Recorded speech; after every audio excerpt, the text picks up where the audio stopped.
Hi everyone, myself is Umar Iliyani और आज की इस वीडियो के अंदर जो है ना हम अपने फाइनल गेस्ट पोस्ट के कोर्स को डिस्कस करने वाले हैं and this is the last lecture about guest post. और साथ में हम देखेंगे वेबसाइट का थीम कैसा होना चाहिए, वेबसाइट की हेल्थ मेंटेनेंस के लिए आपको क्या क्या करना चाहिए, और एट द एंड हम जो है ना प्रपोजल भी यहाँ पे डिस्कस करेंगे कि जब आप क्लाइंट को आउटरीच कर रहे होते हैं तो आपको कैसा प्रपोजल लिखना चाहिए। यहाँ पे मैं आपके साथ कुछ सैंपल जो है ना शेयर करूंगा, तो आपने उन सैंपल्स को फॉलो करते हुए अपने प्रपोजल राइट करने हैं। और एट द एंड जो है ना हम अपने पेमेंट गेटवे को भी यहाँ पे डिस्कस करेंगे कि आपको पेमेंट रिसीव करने के लिए कौन से सोर्सेस को यूज़ करना है, आपको पेपाल यूज़ करना है, पायोनियर यूज़ करना है, बैंक अकाउंट यूज़ करना है या क्या चूज़ करना है। ये सारी चीज़ें आज के इस वीडियो के अंदर जो है ना हमने विद इन डिटेल डिस्कस करनी है। सो इस वीडियो को एंड तक लाजमी देखिएगा ताकि आपको सारी चीज़ें जो है ना अच्छे तरीके से समझ आ सकें और आप अपने गेस्ट पोस्ट के बिजनेस को हाई लेवल तक लेके जा सकें। और साथ में अगर आपने अभी तक इस चैनल को सब्सक्राइब नहीं किया तो इस चैनल को सब्सक्राइब कर लें और बेल आइकन को भी लाजमी से प्रेस कर लें ताकि हर आने वाली नई वीडियो की नोटिफिकेशन आपको बिला तखीर मिलती रहे। So without wasting any time let's start it.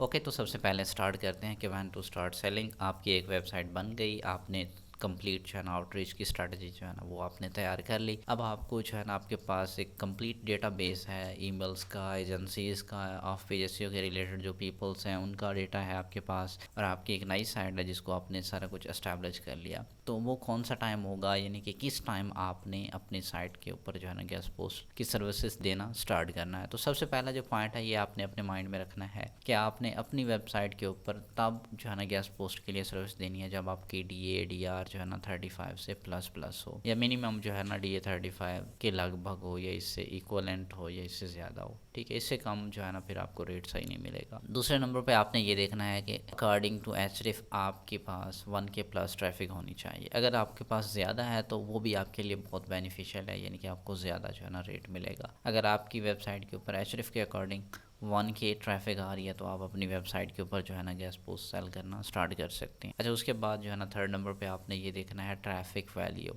Ahrefs के ऊपर जब आते हैं ना आप, यहाँ पे लेट्स सी मैं यहाँ पे आपको चेक करके दिखा देता हूँ। Ahrefs यहाँ पे आपने लिखना है Ahrefs फ्री ट्रैफिक चेकर, तो यहाँ पे Ahrefs की जो ऑफिशियल साइट है वो आपके सामने आ जाएगी। अब हम क्या करते हैं, इनकी अपनी ही साइट की जो है ना ट्रैफिक चेक कर लेते हैं। तो यहाँ पे आपने चेक ट्रैफिक, तो यहाँ पे ये थोड़ा सा टाइम लेगा, और उसके बाद देखें तो यहाँ पे आ रहा है ऑर्गेनिक ट्रैफिक ऑफ Ahrefs, और उसके बाद यहाँ पे अगर आप देखें तो ऑर्गेनिक ट्रैफिक जो है ना 2,21.9K है। ठीक है, और उसके बाद अगर यहाँ पे ट्रैफिक वैल्यू के अंदर देखें तो यहाँ पे ये जो है ना आ रहा है $172.5K। यानी कि इसका मतलब ये है कि ये जो ट्रैफिक आ रही है ना ऊपर, ये ऑर्गेनिक ट्रैफिक अगर हम पेड तरीके से लेते गूगल ऐड के थ्रू तो हमें कम से कम जो है ना ये इतना बजट जो है ना यहाँ पे लगाना पड़ता। तो ये होता है ट्रैफिक वैल्यू। तो आपकी वेबसाइट की ट्रैफिक वैल्यू जो है ना मिनिमम $300-400 होनी चाहिए, एट लीस्ट कम से कम $200 तो ज़रूर हो। इससे अगर कम होगी तो फिर जो है ना आपकी वेबसाइट की कोई वैल्यू नहीं होगी, आपको अच्छा रेट नहीं मिलेगा। अच्छा, उसके बाद नंबर 4 पे रेफरिंग डोमेन जो है ना आपकी 100 प्लस होनी चाहिए। जब आप अपनी वेबसाइट के ऊपर गेस्ट पोस्ट की सर्विस देना स्टार्ट करें तो उस टाइम आपके जो बैकलिंक्स हैं वो आप फ्री वाले बना लें, कोई एक दो पेड ले लें, लेकिन जो RDs हैं जिनको हम रेफरिंग डोमेन कहते हैं या रेफरिंग पेज आप कह सकते हैं, वो 100 प्लस होने चाहिए। तो ये भी जो है ना आप यहाँ पे चेक कर सकते हैं। जैसे यहाँ पे अभी जो है ना हम आते हैं यहाँ पे Ahrefs बैकलिंक चेकर, आप ऐसे सर्च करेंगे, बैकलिंकर सर्च करेंगे तो यहाँ पे Ahrefs का जो है ना यहाँ पे ये एक टूल आ जाएगा। इसी के ऊपर जो है ना हम अगेन से जो है ना इनके RDs वगैरह जो है ना चेक करते हैं। तो यहाँ पे मैंने वेबसाइट का लिंक डालने के बाद चेक बैकलिंक के ऊपर क्लिक कर दिया। अगेन ये थोड़ा सा टाइम लेगा, और उसके बाद जो है ना टोटल बैकलिंक और रेफरिंग डोमेन जो है ना आपके सामने आ जाएंगी। तो यहाँ पे ये देखें, आपको सबसे पहले जो है ना डोमेन रेटिंग यानी कि जिसको DR बोलते हैं 91 है, बैकलिंक जो है ना ये है, और उसके बाद लिंकिंग वेबसाइट 5.4 के। ये क्या है, एक्चुअली ये रेफरिंग डोमेन्स हैं। ठीक है, इनको रेफरिंग डोमेन बोलते हैं, लिंकिंग डोमेन भी कहते हैं, रेफरिंग पेज भी कहते हैं। तो ये वाली जो है ना आपकी मिनिमम 100 होनी चाहिए जिस टाइम आप जो है ना गेस्ट पोस्ट सेल करना स्टार्ट कर रहे हैं। अच्छा, उसके बाद जो है ना डोमेन की एज कम से कम जो है ना आपकी 1 मंथ हो। ठीक है, इससे कम होगी तो क्लाइंट जो है ना थोड़ा सा हिचकिचाएगा, वो आपकी जो है ना वेबसाइट के ऊपर इतना ज़्यादा ट्रस्ट नहीं करेगा। सो अगर आपकी डोमेन एज जो है ना ज़्यादा होगी तो थोड़ी सी जो है ना वैल्यू बन जाएगी और आपकी वेबसाइट का रेट अच्छा मिलेगा। अच्छा, अगर हम बात करें रेट की तो ये जो क्राइटेरिया मैंने आपको बताया, यानी कि DA/DR जो है ना आपका 35 प्लस हो, उसके बाद ट्रैफिक अगर आपकी according to Ahrefs 1K plus है तो आपको आराम से जो है ना $40 मिल सकता है। यहाँ पे जो है ना $40 आप रख सकते हैं, या 30 से 50 जो है ना आप आराम से क्लाइंट आपको पे कर सकता है। अच्छा, इसकी स्ट्रैटेजी आपने ये रखनी है, अगर आपका बजट कम होगा तो फिर आपके पास क्वांटिटी ज़्यादा होगी, यानी कि अगर आप अपनी वेबसाइट के ऊपर जो है ना इन स्टार्ट के साथ $30 भी रख देते हैं तो क्लाइंट आपको आराम से जो है ना 30 पे कर देगा। इसमें यह है कि आपके जो नंबर ऑफ़ क्लाइंट्स हैं वो बढ़ जाएंगे, क्वांटिटी बढ़ जाएगी। क्वांटिटी को जब आप मल्टीप्लाई करेंगे इस प्राइस से तो आपको काफ़ी ज़्यादा बेनिफिट हो जाएगा। और अगर आप अपनी साइट का रेट जो है ना ज़्यादा रख देते हैं, जैसे लाइक $100 या $150, तो हो सकता है आपको एक क्लाइंट ना मिले, या अगर मिले तो मंथ में एक क्लाइंट मिल जाए, तो उससे आपका बजट जो है ना कम जनरेट होगा। लेकिन अगर आप यहाँ पे बजट कम रखेंगे तो उससे इनके एवरेज रेट जो है ना 40 है, 30 to 50 के दरमियान में, इस रेट के ऊपर जो है ना आपको बेतहाशा क्लाइंट्स मिलेंगे और ओवरऑल जब आप कलेक्ट करेंगे ना तो आपका काफ़ी ज़्यादा रेवेन्यू जनरेट हो जाएगा। अच्छा, उसके बाद स्पैम्स को जो है ना हमेशा कोशिश करें कि लेस देन 10 होना चाहिए। और DADR वगैरह इंक्रीज़ करवाने के लिए जो है ना आप मार्केट से सर्विस ले सकते हैं, आपको Fiverr पे मिल जाएंगे लोकल। अगर पाकिस्तान की बात करें तो अपनी कम्युनिटी के अंदर आप सर्च करें तो बहुत सारे ऐसे लोग मिल जाएंगे। बस आपने ये बात माइंड में रखनी है, और जिस बंदे से आप DADR वगैरह इंक्रीज़ करवा रहे हैं उसे कहना है कि यार मेरा जो स्पैम स्कोर है ना मेरी वेबसाइट का, ये हिले बिना, यानी कि ये 0 पे है तो 0 पे ही रहे। DADR जो है ना मेरा 50+ हो गया है, 35+ हो गया है, जितना भी आप इंक्रीज़ करवाना चाहें बस उसे ये कह दें कि यार जो है ना मेरी वेबसाइट का स्पैम स्कोर नहीं बढ़ना चाहिए। अच्छा, जब आप DADR वगैरह इंक्रीज़ करवाते हैं, अगर आप 50+ करवा देते हैं तो वो भी आपके लिए काफ़ी ज़्यादा बेहतर रहता है। अच्छा, इंपॉर्टेंट थिंग्स जो कि आपको याद रखनी है, आपने अपनी उस गेस्ट पोस्टिंग वाली साइट के ऊपर कभी भी राइटर्स का पेज नहीं बनाना, या फिर कभी भी ये नहीं लिखना कि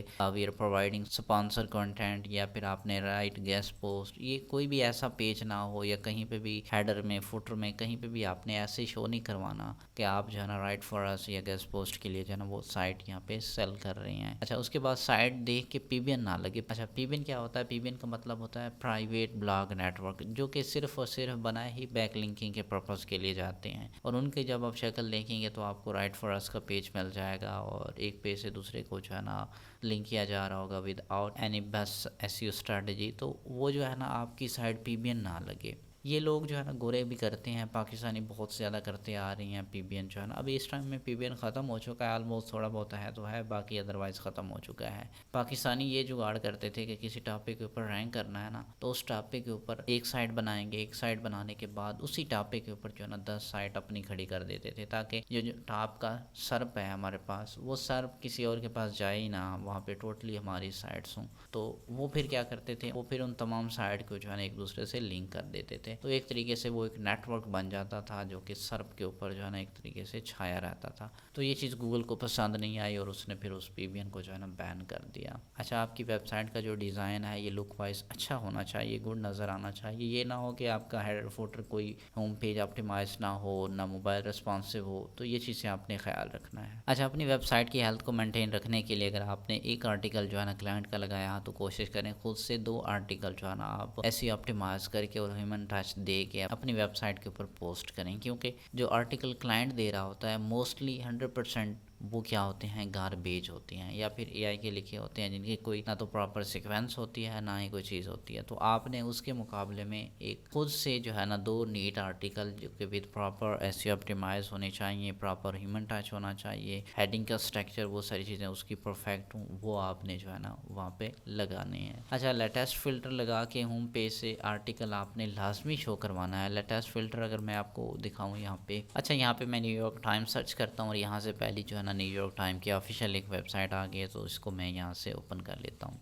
तो यहाँ पे ये देखें साइड वाइड लिंक्स जो है ना यहाँ पे आ रहे हैं, और उसके बाद ये देखें यहाँ पे होम पेज के ऊपर जो है ना कुछ जो आर्टिकल अभी पोस्ट किए गए हैं वो यहाँ पे शो हो रही हैं। तो ये जो है ना एक लेटेस्ट का फ़िल्टर होता है आपका, चाहे आप कोई भी थीम यूज़ कर रहे हो ना, तो उसमें ये होता है कि जब आप कोई पोस्ट जो है ना यहाँ पे क्रिएट करते हैं तो वो ऑटोमेटिकली जिस भी कैटेगरी की होगी होम पेज के ऊपर जो है ना वो शो अप हो जाएगी। तो ये फ़िल्टर आपने लाजमी याद रखना है, लाजमी से इसकी सेटिंग आपने करनी है, क्योंकि बाज़ दफ़ा क्लाइंट क्या कहते हैं कि यार हमें दिखाओ, हमने आपकी साइट के ऊपर जो है ना आर्टिकल डलवाया तो वो आर्टिकल कहाँ है, क्या हमें होम पेज से लिंक मिल रहा है, नहीं मिल रहा। ऐसा करने से एक्चुअली उसको होम पेज से ना लिंक जूस मिल जाता है और वो आर्टिकल फ़ौरन इंडेक्स हो जाता है, और जो बंदा साइट के लिए बैकलिंक ले रहा है ना उसे बेनिफिट हो जाता है। और जो कंटेंट आपको दिया जा रहा है गेस्ट पोस्ट के लिए, जो भी क्लाइंट आपको दे रहा है, तो उस आर्टिकल को एक दफ़ा आपने खुद से जो है ना देखना है, और उसको देखने के बाद एक दफ़ा आपने ना उसके अंदर थोड़ी बहुत सेटिंग कर देनी है, यानी कि H1 H2 ये सेटिंग मोस्टली नहीं होती, यानी कि ऐसे ऑप्टिमाइज नहीं होते, उनकी ऑन पेज कर देनी है प्रॉपर तरीके से, ताकि आपकी साइट है उसको अगर बेहतर तरीके से आप ऑप्टिमाइज करके लगाएंगे तो आपकी वेबसाइट की लाइफ जो है ना वो बढ़ जाएगी, यानी कि काफ़ी ज़्यादा देर तक आपकी साइट गूगल के हिट से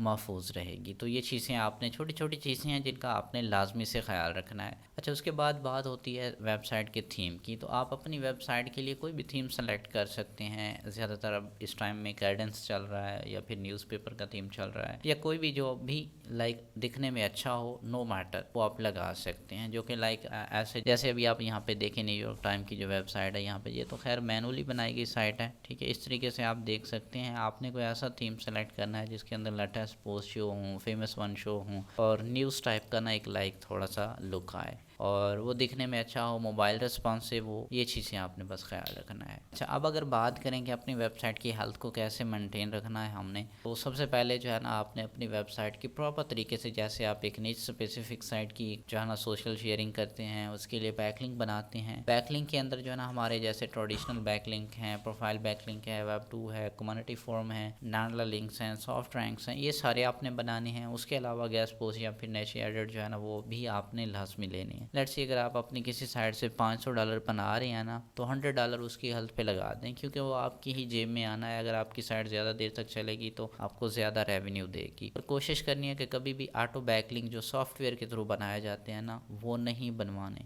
वरना आपकी साइट फ़ौरन डूब जाएगी और आपको कोई भी जो है ना अर्निंग नहीं हो पाएगी। ये जो ऑटो बैकलिंक्स होते हैं ना, जो कि सॉफ्टवेयर के थ्रू बनाए जाते हैं, ये आपकी साइट के लिए एक ज़हर कातिल होते हैं, जो कि आपकी साइट को फ़ौरन डुबा देते हैं। तो इनसे आपने बचना है। बैकलिंक के हवाले से बाकी ये जो बैकलिंक यहाँ पे अभी मैंने ट्रेडिशनल, नॉन ट्रेडिशनल और ये जो टर्म्स यूज़ की हैं, तो इनके ऊपर हमारी एक नेक्स्ट सीरीज़ आने वाली है बैकलिंक के नाम से, तो वहाँ पे इनको विद इन डिटेल कवर करेंगे। फिलहाल अगर आपने ट्रेडिशनल बैकलिंक देखने हैं तो हमारी जो SEO कोर्स फॉर बिगिनर वाली प्लेलिस्ट पड़ी है, तो उसमें आप जाके ना देख सकते हैं। लेक्चर नंबर 16 से ऑन फॉरवर्ड जो है ना लेक्चर नंबर 23 तक जो है ना उस प्लेलिस्ट के अंदर आपको टोटल ऐसे बैकलिंक्स मिलेंगे जो कैसे बनाने हैं, किस तरीके से बनाए जाते हैं, वहाँ पे मैंने सारा जो है ना करके आपको दिखाया है। अच्छा, तो यहाँ पे हमने ये भी डिस्कस कर लिया कि कब हमें जो है ना साइट के ऊपर गेस्ट पोस्ट सेल करना स्टार्ट करना चाहिए। इंपॉर्टेंट थिंग्स जो थी वो भी हमने डिस्कस कर ली। वेबसाइट के थीम के बारे में डिस्कस कर लिया, वेबसाइट की हेल्थ मेंटेनेंस के हवाले से बात हो गई। अब ज़रा बात करते हैं पेमेंट गेटवेज़ की,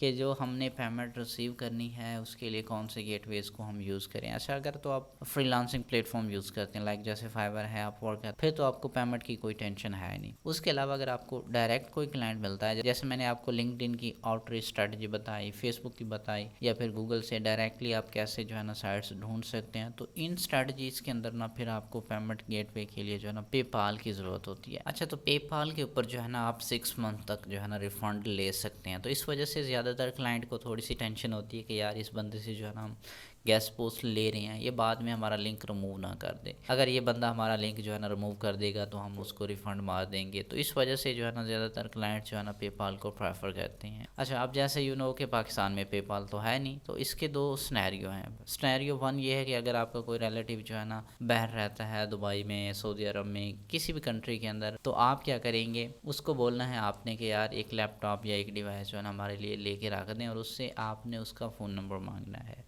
तो उसके फ़ोन नंबर के ऊपर जो है ना उसी के एड्रेस के ऊपर आपने एक पेपाल अकाउंट बनाना है, और उस पेपाल अकाउंट को बनाने के बाद यूज़ करने के लिए आप क्या कर सकते हैं, उसको अगर आप एक बोल दें कि वो आपके लिए एक PC वहाँ पे 24/7 जो है ना स्टार्ट करके रख दे, या फिर एक लैपटॉप रख दे जिसको आप यहीं से एनी डिस्क के थ्रू एक्सेस कर सकें, तो बहुत परफेक्ट है। अगर आप एनी डिस्क के थ्रू नहीं कर पाते तो VPS वगैरह भी आप भी यूज़ कर सकते हैं। अच्छा, उसके बाद जो सेकंड ऑथेंटिक वे है, ये थोड़ा सा एक्सपेंसिव है। एज अ बिगनर मैं आपको नहीं रिकमेंड करूँगा कि आप इसकी तरफ जाओ, लेकिन ये एक फुली प्रोफेशनल, ऑथेंटिक और हर तरीके से ना सिक्योर है। इसके लिए आप क्या करें, USA UK वगैरह में जो है ना LTD या फिर LLC रजिस्टर करवा लें, और प्रोफेशनली पेपाल बिजनेस जो है ना देन यूज़ करें। और ये भी जो आप यूज़ करेंगे ना, ये थ्रू VPS या फिर एनी डिस्क होगा। अगर आपका वहाँ पे कोई रिलेटिव वगैरह है तो आप उसके PC वगैरह के ऊपर जो है ना ये LTD या फिर LLC जो है ना रजिस्टर करवाने के बाद आप एनी डिस्क के थ्रू जो है ना उसको यूज़ कर सकते हैं। या फिर आप अगर वहाँ पे कोई नहीं है तो फिर आपको एक VPS जो है ना लेना पड़ेगा। VPS की सब्सक्रिप्शन आपको मार्केट में आराम आराम से जो है ना सस्ते में मिल जाती है। तो उसके थ्रू तसल्ली से आप जो है ना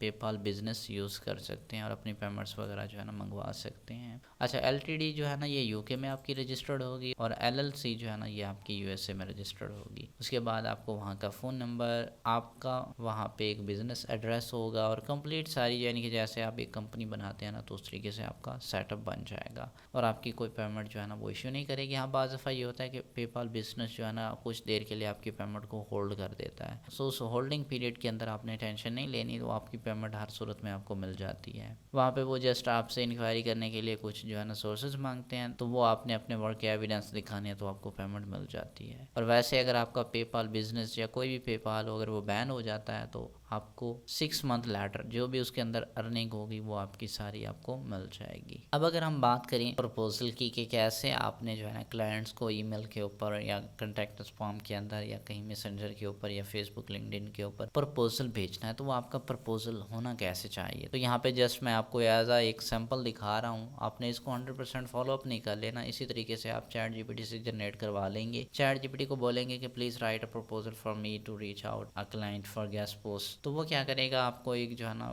बहुत अमेजिंग सा एक प्रपोजल बना के दे देगा, जिसको आप फॉर एवर अपने पास सेव कर लें और तमाम क्लाइंट्स के लिए आप उसको यूज़ कर सकते हैं। जैसे यहाँ पे मैंने एक प्रपोजल बनाया तो इसको जो है ना मैं यूज़ कर रहा हूँ। उसके बाद इस प्रपोजल के अंदर यहाँ पे ये जो पॉइंट्स आपको नज़र आ रहे हैं ना, ये आपने लाजमी से मेंशन करने हैं। जैसे यहाँ पे मैंने बोला ना कि we share each content on our social media networks, उसके बाद डू फॉलो बैक लिंक होगा, परमानेंट प्लेसमेंट होगी, no mark as sponsor paid, ठीक है, इंस्टेंट पब्लिश होगा। अच्छा, यहाँ पे जो हमारे पास जो है ना TAT यानी कि टर्न अराउंड टाइम जो है ना वो 2 आवर to 4 आवर मैक्सिमम होना चाहिए। इससे ज़्यादा आप जो है ना वेट ना कराएं क्लाइंट को, यानी कि अगर आपको कोई क्लाइंट आज पेमेंट कर रहा है ना तो आपका जो टर्न अराउंड टाइम है ना वो 2 घंटों से मैक्सिमम 4 आवर्स तक होना चाहिए। इससे ज़्यादा अगर आप अपने क्लाइंट को वेट कराएंगे तो उसका आपके ऊपर ट्रस्ट ख़त्म हो जाएगा और हो सकता है कि वो पेपाल के ऊपर अगर आपको पेमेंट एडवांस कर चुका होगा तो वो रिफ़ंड कर देगा। और उसके बाद यहाँ पे आपने ये भी मेंशन कर देना है कि यार आवर टीम इज़ 24/7 अवेलेबल, और उस ईमेल के अंदर यानी कि उसी प्रपोजल के अंदर क्या करना है, जैसे यहाँ पे मैंने umareliani.com टाइप मेंशन कर दिया, मॉस DADR ट्रैफिक ये स्टार्ट्स यहाँ पे मैंने मेंशन कर दिया, तो ये भी आपने एज इट इज़ यहाँ पे मेंशन करने हैं। नोट के अंदर अगर आप किसी कैटेगरी के जो है ना गेस्ट पोस्ट वगैरह एक्सेप्ट नहीं कर रहे तो यहाँ पे आप जो है ना राइट कर सकते हैं। और उसके बाद यहाँ पे आप देखें तो is that something you would be interesting in.